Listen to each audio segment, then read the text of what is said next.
नमस्कार दर्शक बंधु शुभ सकाळ आज ହେଉଛି मे मास 10 तारिख रविवार। चलतु नजर पकईबा आज दिन राज्य देश विदेशर 20टी गुरुत्वपूर्ण खबर उपरे।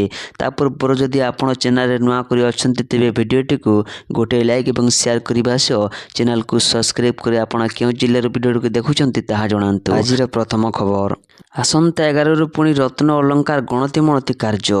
रत्न भंडार पुणी गणति मणति हेबो। आसंता 11 और 12 तारिख रे हेबो श्रीमंदिर भितर रत्न भंडार रे थिबा रत्न अलंकार गणति मणति कार्य। महाप्रभुଙ୍କ बाहर चंदन यात्रा पाई गणति मणति कार्य स्थगित रखा जायतिला। श्रीक्षेत्र भौरी अवसर रे बाहर चंदन यात्रार अंतिम दिवस एवं रविवार ठाकुरଙ୍କ हळदी पानी नीति रहिछि। एणु ठाकुरଙ୍କ नीतिकांति जेभली कौनसी समस्या सृष्टि हेब नहीं से गणति मणति कार्य बंद रखा जायछि। राज्य सरकार को एसओपी अनुसार आसंता 11 तारिख गणति मणति कार्य आरंभ हेबो। रत्न अलंकार गणति मणति समय श्रीमंदिर बुणिया सेवक रत्न विशारक एवं आरबीआई अधिकारी उपस्थित रही। सीसीटीवी सर्विलांस मध्य समस्त गणति मणति कार्य कराजिब रत्न सह अलंकार संपूर्ण वीडियोग्राफी एवं फोटोग्राफी करा जाउछि। गणति मणति समय भक्त माने बाहर काठ निकटरू महाप्रभु दर्शन करिथान्ते बोली मुख्य प्रशासक कहिसंती। परवर्ती खबर 12 रे लघुचाप 15 पर बात्यार रूप सृष्ट माड़ी आसुची बड़ लघुचाप। 11 तारिख बेलू दक्षिण पश्चिम बंगोपसागर रे लघुचाप क्षेत्र सृष्टि हेबार संभावना रही किंतु यह केउ दिगरे गति करिवो एवं यार प्रभाव कौन रहिबो ता स्पष्ट होइनी। दक्षिण अंडमान सागर एवं यार पार्श्ववर्ती अंचल रे सृष्टि होइछि घूर्णिबलय जहाँकि समुद्र पतन ठारू 1.5 किमी उच्च जाए व्यापीछि।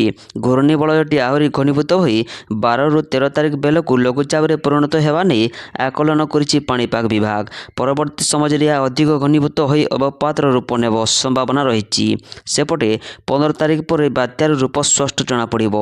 यह प्रभाव राज्य में वर्षार परिणाम बढ़िबो बोली भारतीय पाणीपाग विभाग पक्षरु सूचना दिया जायछि। आगामी 4 दिन अर्थात 12 तारिख पर्यंत विभिन्न स्थान में हालुका मध्यम धरणर वर्षा हेबो। परवर्ती खबर आज महाप्रभुଙ୍କ भौरी यात्रा बाण फुटाइबा उपरे संपूर्ण रोक। आज महाप्रभुଙ୍କ बाहर चंदन यात्रार विशेष आकर्षण भौरी महोत्सव। पारंपरिक वाद्य तथा भजन कीर्तनर पटुआर बड़दाण्ड उभा हेबे चंदन 10 ठाकुर।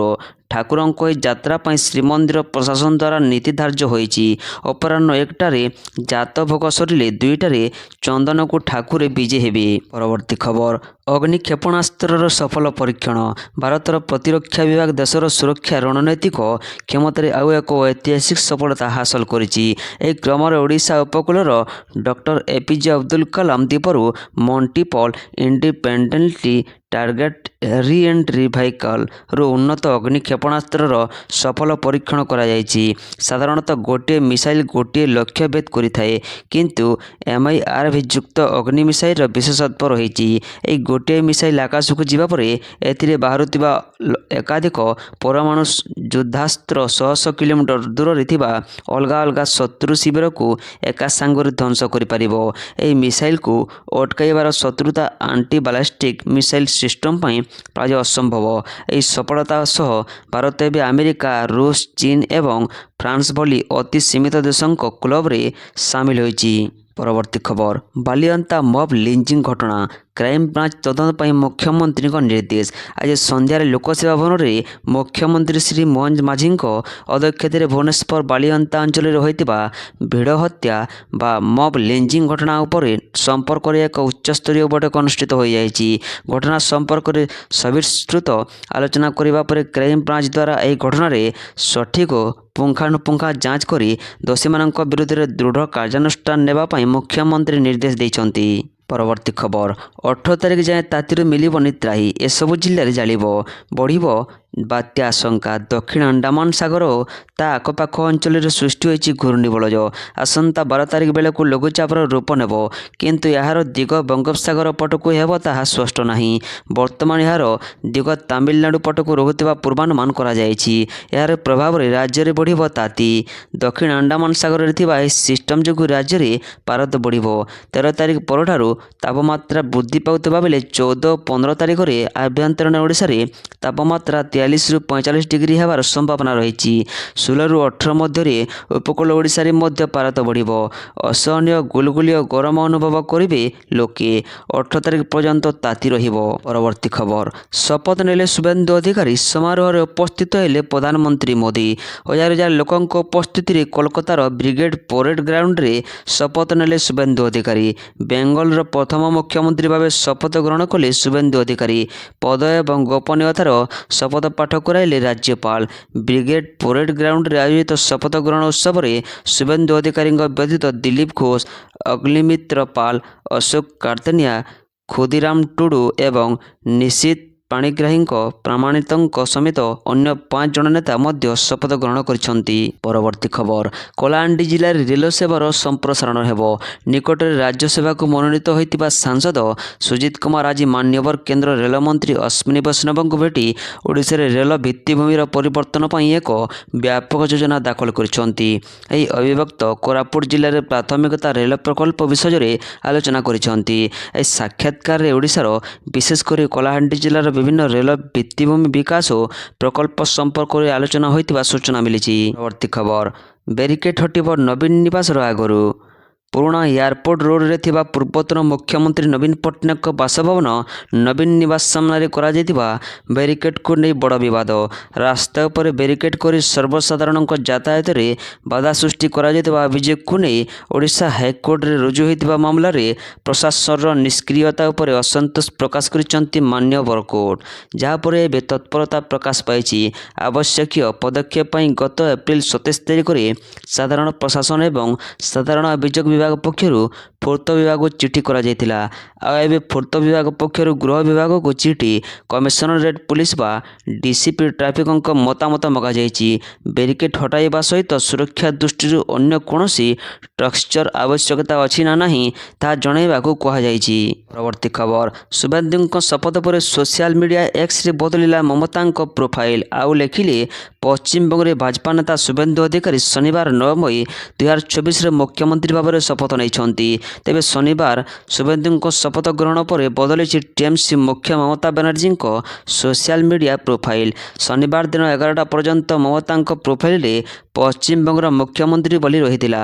ମାତ୍ର ଯେତେବେଳେ ଶୁଭେନ୍ଦୁ ଶପଥ ଗ୍ରହଣ କଲେ ତାପରେ ବଦଳିଗଲା ସୋସିଆଲ ମିଡ଼ିଆରୁ ପ୍ରୋଫାଇଲ। ତେବେ ପଶ୍ଚିମବଙ୍ଗର ପୂର୍ବତନ ମୁଖ୍ୟମନ୍ତ୍ରୀ ଲେଖି ନାହାନ୍ତି। ସେ ନିଜର ଏକ୍ସରେ ବାୟୋ ବଦଳାଇଛନ୍ତି, ଯେଉଁଥିରେ ସେ ଲେଖିଛନ୍ତି କି 15, 16 ଏବଂ 17ତମ ପଶ୍ଚିମବଙ୍ଗର ମୁଖ୍ୟମନ୍ତ୍ରୀ। ଏହା ସେ ଟିଏମସିର ପ୍ରତିଷ୍ଠାତା ବୋଲି ଲେଖିଛନ୍ତି। ପରବର୍ତ୍ତୀ ଖବର, ଦୁର୍ଘଟଣାରେ ଆହତ ବ୍ୟକ୍ତିଙ୍କୁ ଡାକ୍ତରଖାନାରେ ଭର୍ତ୍ତି କଲେ ସ୍ୱାସ୍ଥ୍ୟମନ୍ତ୍ରୀ। ମାନବିକତା ଦେଖାଇଲେ ସ୍ୱାସ୍ଥ୍ୟମନ୍ତ୍ରୀ। ସଡ଼କ ଦୁର୍ଘଟଣାରେ ଆହତ ବ୍ୟକ୍ତିଙ୍କୁ ଡାକ୍ତରଖାନାରେ କଲେ ଭର୍ତ୍ତି। ଆଜି ସ୍ୱାସ୍ଥ୍ୟମନ୍ତ୍ରୀ ମୁକେଶ ମହାଲିକ ବଲାଙ୍ଗୀର ଭୁବନେଶ୍ୱର ଯିବା ସମୟରେ ଦୁର୍ଘଟଣାର ଶିକାର ହୋଇ ରାସ୍ତାରେ ପଡ଼ି ରହିଥିବା ଜଣେ ଆହତ ବ୍ୟକ୍ତିଙ୍କୁ ସାହାଯ୍ୟର ହାତ ବଢ଼ାଇଛନ୍ତି। ଏହା ସହ ସେ ନିଜେ ଡାକ୍ତରଖାନାରେ ଯାଇ ତାଙ୍କର ଉଚିତ ଚିକିତ୍ସା କରାଇବା ପାଇଁ ନିର୍ଦ୍ଦେଶ ଦେଇଥିଲେ। ପରବର୍ତ୍ତୀ ଖବର, ଖୋଲିବ ନୂଆ ସାଇବର କୋର୍ଟ। ଓଡ଼ିଶାରେ 5ଟି ସ୍ୱତନ୍ତ୍ର ସାଇବର କୋର୍ଟ ପ୍ରତିଷ୍ଠା ପାଇଁ ସରକାର ଯୋଜନା। ଏନେଇ ସୂଚନା ଦେଲେ ଆଇନ ମନ୍ତ୍ରୀ ପୃଥ୍ୱୀରାଜ ହରିଚନ୍ଦନ।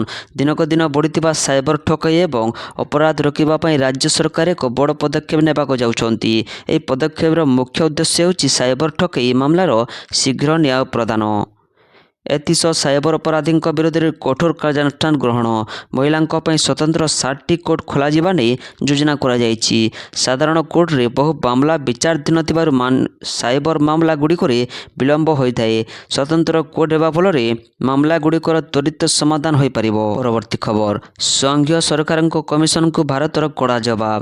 ଯୁକ୍ତରାଷ୍ଟ୍ରର ଏକ ସଂଘୀୟ ସରକାର କମିଶନ ଭାରତକୁ ଧାର୍ମିକ ସ୍ୱାଧୀନତା ଉଲ୍ଲଂଘନ ପାଇଁ ବିଶେଷ ଚିନ୍ତାର ଦେଶ ଭାବରେ ଘୋଷଣା କରିବାକୁ ସୁପାରିଶ କରିବା ଏବଂ ବାହ୍ୟ ଗୋଇନ୍ଦା ସଂସ୍ଥା, ଗବେଷଣା ଏବଂ ବିଶ୍ଳେଷଣ ୱିଙ୍ଗ ଏବଂ ରାଷ୍ଟ୍ରୀୟ ସ୍ୱୟଂସେବକ ସଂଘ RSS ଉପରେ ଲକ୍ଷ୍ୟଭେଦ କଟକଣା ଲଗାଇବାକୁ ଆହ୍ୱାନ କରିବା ପରେ କେନ୍ଦ୍ର ସରକାର କଡ଼ା ପ୍ରତିକ୍ରିୟା ଦେଇଛନ୍ତି। ପରବର୍ତ୍ତୀ ଖବର, ରଥଖୋଲା ନିକଟରେ ଟଲି ପଡ଼ିଲେ ପତିତପାବନ ଦର୍ଶନ କରି ଫେରିବା ବେଳେ ଟଲି ପଡ଼ିଲେ ଭକ୍ତ। ଜଗା ଦର୍ଶନ ହେଲା ଶେଷ ଦର୍ଶନ। ପତିତପାବନ ଦର୍ଶନ କରିବା ଫେରିବା ବେଳେ ରଥଖୋଲା ନିକଟରେ ଟଲି ପଡ଼ିଲେ 70 ବର୍ଷ ବୟସର ଭକ୍ତ। ସପରିବାର ସହ କଟକ CDA 11ର ବିଚିତ୍ରାନନ୍ଦ ବେହେରା ଆସିଥିଲେ। ଯୋଗାଦର୍ଶନ ପାଇଁ। ହଠାତ୍ ରଥଖୋଲା ନିକଟରେ ଟଳି ପଡ଼ିବାରୁ ତାଙ୍କୁ ସଦର ମୁଖ୍ୟ ଚିକିତ୍ସାଳୟରେ ଭର୍ତ୍ତି କରିଥିଲେ ପରିବାର ଲୋକେ। ଚିକିତ୍ସା କରିବା ପୂର୍ବରୁ ଡାକ୍ତର ତାଙ୍କୁ ମୃତ ଘୋଷଣା କରିଛନ୍ତି। ପରବର୍ତ୍ତୀ ଖବର, ରଥଖୋଲାରେ ଚକଡାର ନୀତି ସମ୍ପୂର୍ଣ୍ଣ। ଆଜି ମହାପ୍ରଭୁଙ୍କ ଭଉଁରୀ ଯାତ୍ରା। ପରମ୍ପରା ଅନୁସାରେ ଆଜି ଭଉଁରୀ ତିଥିରେ ରଥଖୋଲା ଚକ ଡେରାର ନୀତି ସମ୍ପନ୍ନ ହୋଇଛି। 3ଟି ରଥ ଚକ ସହ ଅଖ ସଂଯୋଗ ହୋଇଛି। ବିଧି ଅନୁସାରେ ଶ୍ରୀମନ୍ଦିରରୁ ପୂଜା ପଣ୍ଡା ସେବକମାନେ ଶ୍ରୀଜୀଉଙ୍କୁ ଆଜ୍ଞାମାଳ ଧରି ରଥଖୋଲାକୁ ବିଜେ କରିଥିଲେ। ପରେ 3 ରଥର 2ଟି ଲେଖାଏଁ ନାହାକା ଚକ ସହ ଗୋଟିଏ ଲେଖାଏଁ ଅଖ ଡେରା ଯାଇଛି। ପରବର୍ତ୍ତୀ ଖବର, ଆସନ୍ତା ସପ୍ତାହରେ ବଙ୍ଗୋପସାଗରରେ ସୃଷ୍ଟି ହୋଇପାରେ ଲଘୁଚାପ। ବାତ୍ୟାକୁ ନେଇ ବଢ଼ୁଛି ଭଜ। IMD ଜାରି କରିଛି ସାଇକ୍ଲୋଜେନେସିସ୍। ଦକ୍ଷିଣ ଆଣ୍ଡାମାନ ସାଗରରେ ସୃଷ୍ଟି ହୋଇଛି ଘୂର୍ଣ୍ଣିବଳୟ। ପାଣିପାଗର ସ୍ଥିତି ନେଇ ଅନୁଯାୟୀ ଦକ୍ଷିଣ ଆଣ୍ଡାମାନ ସାଗର ଅଞ୍ଚଳରେ ଏକ ଘୂର୍ଣ୍ଣିବଳୟ ସୃଷ୍ଟି ହୋଇଛି। ଭାରତ ପାଣିପାଗ ବିଭାଗର ସପ୍ତାହରେ ବଙ୍ଗୋପସାଗର ଉପରେ ଏକ ଲଘୁଚାପର ପୂର୍ବାନୁମାନ କରିଛି। ରିପୋର୍ଟ ଅନୁଯାୟୀ ଦକ୍ଷିଣ ପଶ୍ଚିମ ବଙ୍ଗୋପସାଗର ଏବଂ ତତ୍ସଂଲଗ୍ନ ପଶ୍ଚିମ କେନ୍ଦ୍ରୀୟ ଏବଂ ଦକ୍ଷିଣ ପୂର୍ବ ବଙ୍ଗୋପସାଗରରେ ଅନୁକୂଳ ପରିସ୍ଥିତି ରହିଛି। ଏହି ଅଞ୍ଚଳରେ ଲଘୁଚାପ ସୃଷ୍ଟି ହେବାର ସମ୍ଭାବନା ରହିଛି। 11 ମେରୁ 16 ମେ ଭିତରେ ବଙ୍ଗୋପସାଗରରେ ଲଘୁଚାପ ଅଧିକ ଘନୀଭୂତ ହୋଇ ଅବପାତର ରୂପ ନେବ। ଘୂର୍ଣ୍ଣିବାତ୍ୟାରେ ପରିଣତ ହେବାର ସମ୍ଭାବନା କେବଳ 1ରୁ 33% ରହିଛି। ପରବର୍ତ୍ତୀ ଖବର, ଇରାନର ଧମକ, ହରମୁଜରେ ପ୍ରବେଶ କଲେ ଧ୍ୱଂସ କରିଦେବୁ। ହରମୁଜ ପ୍ରଣାଳୀରେ ଏକ ନୂଆ ସଂଘର୍ଷ ପରେ ଆମେରିକା ଏବଂ ଇରାନ ମଧ୍ୟରେ ପୁଣି ଉତ୍ତେଜନା ବୃଦ୍ଧି ପାଇଛି। ଯଦି ଆମେରିକା ପାରସ୍ୟ ଉପସାଗରରେ ପୁନଃପ୍ରବେଶ କରିବାକୁ ଚେଷ୍ଟା କରେ ତେବେ ଧ୍ୱଂସ କରିବାକୁ ଇରାନ ଧମକ ଦେଇଛି। ଇରାନର ଏହି ଧମକ ଅଞ୍ଚଳରେ ନୂତନ ସଂଘର୍ଷର ସମ୍ଭାବନା ସୃଷ୍ଟି କରିଛି। ଏହି ସମୟରେ ଆମେରିକା ରାଷ୍ଟ୍ରପତି ଡୋନାଲ୍ଡ ଟ୍ରମ୍ପ ମଧ୍ୟ ଇରାନ ବିରୋଧରେ ପ୍ରୋଜେକ୍ଟ ଫ୍ରିଡମ୍ ପୁଣି ଆରମ୍ଭ କରିବାକୁ ଧମକ ଦେଇଛନ୍ତି। ପରବର୍ତ୍ତୀ ଖବର, ପେଟ୍ରୋଲ ଓ ଡିଜେଲ ଦର ବଢ଼ିବ। କେବେଠୁ କେତେ ଟଙ୍କା ପଡ଼ନ୍ତୁ। ନିର୍ବାଚନ ସରିଲା, ଏବେ ସାଧାରଣ ଲୋକଙ୍କୁ ଝଟକା ଦେବା ପାଇଁ ଚାଲିଛି ପ୍ରସ୍ତୁତି। ସରକାର ପେଟ୍ରୋଲ ଓ ଡିଜେଲ ଦର ବଢ଼ାଇବେ। ତେଲ କମ୍ପାନୀ ଉପରେ ବଢ଼ୁଥିବା ବୋଝକୁ କମାଇବା ପାଇଁ କେନ୍ଦ୍ର ସରକାର ପେଟ୍ରୋଲ ଓ ଡିଜେଲ ଲିଟର ପିଛା 4ରୁ 5 ଟଙ୍କା ବଢ଼ାଇବା ପାଇଁ ଯୋଜନା କରୁଛନ୍ତି। ଠିକ୍ ସେମିତି ରନ୍ଧନ ଗ୍ୟାସ୍ ଦର ମଧ୍ୟ ବଢ଼ିବ ବୋଲି ଜଣାପଡ଼ିଛି। ପରବର୍ତ୍ତୀ ଖବର, ଦ୍ୱିତୀୟକୁ ଉଠିଲା ଗୁଜରାତ। ଅଧିନାୟକ ଶୁଭମ ଗିଲ୍ ଓ ସାଇ ସୁଦର୍ଶନଙ୍କ ଶତକୀୟ ଭାଗିଦାର ପରେ ରସିଦ୍ ଖାନଙ୍କ 4 ୱିକେଟ୍ ସଫଳତା ବଳରେ ଶନିବାର ଅନୁଷ୍ଠିତ IPL ମ୍ୟାଚରେ ଗୁଜରାଟ ଟାଇଟନ୍ସ 77 ରନରେ ରାଜସ୍ଥାନ ରୟାଲ୍ସକୁ ପରାସ୍ତ କରିଛି। ଏ ବିଜୟ ସହ ଗୁଜରାଟ ପଏଣ୍ଟସ୍ ଟେବୁଲରେ 11 ମ୍ୟାଚରେ 14 ପଏଣ୍ଟ ସହ ଦ୍ୱିତୀୟ ସ୍ଥାନକୁ ଉଠିଛି। ପରବର୍ତ୍ତୀ ଖବର, ରଥଯାତ୍ରାରେ ମୁତୟନ ହେବେ 250 ପ୍ଲାଟୁନ୍ ପୁଲିସ। ମହାପ୍ରଭୁଙ୍କ ଶ୍ରୀଜଗନ୍ନାଥଙ୍କ ଆଗାମୀ ରଥଯାତ୍ରାରେ 250 ପ୍ଲାଟୁନ୍ ପୁଲିସ ଫୋର୍ସ ମୁତୟନ କରାଯିବ। 3 ରଥର କର୍ଡନ ଦାୟିତ୍ୱରେ କେନ୍ଦ୍ରୀୟ ସୁରକ୍ଷା ବାହିନୀ ରହିବେ। ଉତ୍ତର ଛକରୁ ପୁରୀ ଶ୍ରୀଜଗନ୍ନାଥ ମନ୍ଦିର ସିଂହଦ୍ୱାର ପର୍ଯ୍ୟନ୍ତ ପ୍ରାୟ 276 ସିସି କ୍ୟାମେରା ଲଗାଯିବ। ରଥଯାତ୍ରା ସମୟରେ ପୁରୀ ମହାନଗର ନିଗମ ଅଞ୍ଚଳରେ କୌଣସି ବ୍ୟକ୍ତିଙ୍କ ଅସ୍ୱାଭାବିକ ତଥା ଦୁର୍ଘଟଣାଜନିତ ମୃତ୍ୟୁ ହେଲେ 5 ଲକ୍ଷ ଟଙ୍କାର ବୀମା ବ୍ୟବସ୍ଥା କରାଯାଇଛି। ପରବର୍ତ୍ତୀ ଖବର, ଏଣିକି ଟିଭି ଓ କମ୍ପ୍ୟୁଟରରେ ବି ଆସିବ ଜରୁରୀକାଳୀନ ଆଲର୍ଟ। ଏଥିପାଇଁ ଜରୁରୀ ଟେକ୍ନୋଲୋଜିର ପୂର୍ବରୁ ବିକଶିତ କରାଯାଇଛି। ସରକାରଙ୍କ ଔପଚାରିକ ନିର୍ଦ୍ଦେଶ ପରେ ଏହାର ପରୀକ୍ଷଣ ଆରମ୍ଭ ହେବ। ସଫଳ ପରୀକ୍ଷଣ ପରେ ଏହି ବ୍ୟବସ୍ଥାକୁ ସଞ୍ଚାର ମାଧ୍ୟମରେ ଲାଗୁ କରାଯିବ।